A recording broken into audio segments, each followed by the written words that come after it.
All right, today we're diving into a really fascinating piece of material called Message 6. Now, the whole idea behind it is that we've forgotten something huge about ourselves, and this message is kind of like a map to get it back. So, what is this true nature it talks about, and how do we even begin to rediscover it? Let's get into it. So the message just jumps right in with this question, and it's aimed squarely at you. Think about it for a second. Has anyone ever actually said those words to you? And maybe more to the point, have you ever really said them to yourself and believed it? And here's the big puzzle at the heart of it all. This text claims that, on one hand, you have this cosmic, eternal nature. You were there when galaxies were being born. But on the other hand, here we are in our daily lives, and we feel stressed. We feel small. We struggle. What is that disconnect all about? Well, that disconnect is exactly what we're going to tackle first. The argument here is that the problem isn't that we're not magnificent, it's just that we've completely forgotten that we are. So let's explore what this source says our true nature is all about. Okay, so this is the foundational idea, the big one. According to this message, who you are isn't just this body, this name, this one lifetime. You're an eternal consciousness, a piece of the divine that has always been here and will always be here. I think this is such a cool way to visualize it. It puts your current human life as just one little blip on this absolutely infinite timeline. It's a massive perspective shift, right? It's designed to make all our daily worries seem, well, a lot smaller in the grand scheme of things. Okay, so if we are these eternal, magnificent beings, then what in the world are we doing here? This is where the next part of the journey comes in, and it all comes down to one thing: the power of your own free will. And this is the game changer. The message is clear. Nothing is set in stone. You're in the driver's seat. Every single moment, you're making a choice about which way you want to go. So you've got two basic paths to choose from. The path of darkness is described as the default mode, just repeating the same old patterns, living in the past, the same stuff humanity has been doing for thousands of years. But the path of light, well, that's an active choice. It's not easy, it takes real effort, and you have to control your mind. But the text calls it a grand opportunity. I really love this quote because it's so honest. It doesn't sugarcoat things. It's saying, look, this is hard. In fact, it might be the hardest thing imaginable. But then it hits you with that last part. Yet you can do it. It frames the ultimate challenge as something you are absolutely capable of winning. So, if controlling your mind is the ultimate challenge, how are we supposed to approach it?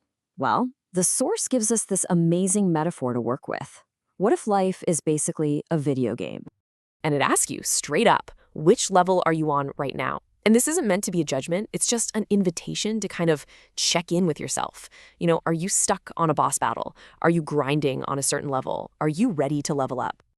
And just thinking about it this way, it changes everything, doesn't it? Suddenly, life isn't just this random, chaotic struggle. It's a precious puzzle. Every challenge, every problem, it stops being a threat and starts being an opportunity to figure things out and advance. And look, the source is really realistic about this. The game is not always going to be a walk in the park. It's designed to throw you curveballs. All those unexpected, difficult things that just pop up, they're actually part of the game. So when one of those curveballs comes flying at you, what's the goal? Well, the message says it's not always about hitting a home run. Sometimes the number one goal is just to learn how to stay in the game without striking out. So if life is a game, how do you get good at it? How do you win? This next part is all about the practical strategy, and it uses another really powerful metaphor.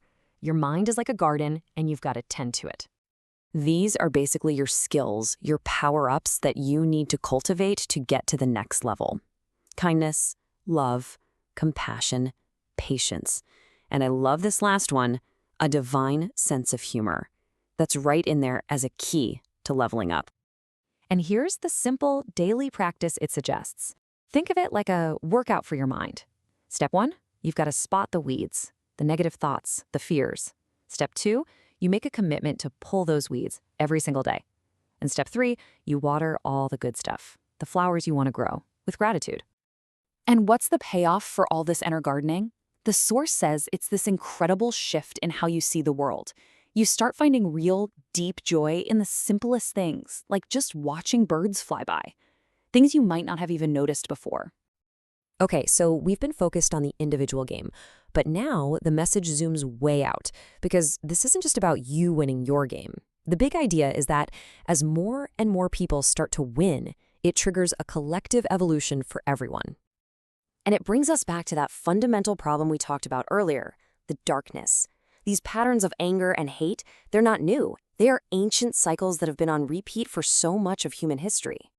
But the solution it offers is just beautifully simple. You don't fight darkness with more darkness. You don't try to argue with it or wrestle it to the ground.